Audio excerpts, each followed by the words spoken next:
سر کل مجھے مریم صاحبہ نے واٹس ایپ کیا تھا، ہمارا تھوڑا سا چیٹ ہوا تھا، وہ بالکل نہیں کرنے کا سر، بہت فلیک آیا. کیا یہ جو ان کے داماد ہے نا سر راہیل، یہ کوئی وہ مجھے دیا کیا ان کا کیس دیا، آپ اس کو دیکھ لیں. ڈاکٹر سر میں صاحب بات سنیں نا، has her son in law, very dear to her and rightly so, کر کے لاجیکلی آپ بیٹھ کے ان کو مل کے یا یہ مل لیں کہ جی یہ ایشوز ہیں. یہ میرے خیال سے دو کام ہوتا ہے سر، ایک ان کا گریڈ اسٹیشن آدھا آ گیا ہوا انڈیا سے پلانٹ، جی وہی ہے نا، ایسا ہی ہے سر. ہاں جی تو باقی آدھا رہ گیا ہوا ہے. سر ایشو یہ ہے کہ وہ پہلے جائے گا ECC میں، پھر آئے گا کیبنٹ میں.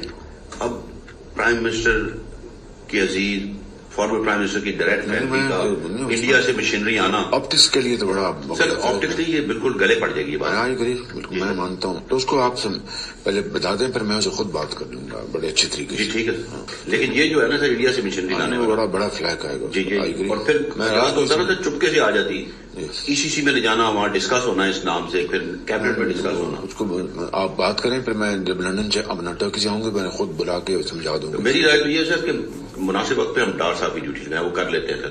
وہ بڑے میاں صاحب سے گاڑی بھی انہوں نے ریویو کرا لی تھی، وہ پھر نہیں گئی سر. ٹھیک ہے.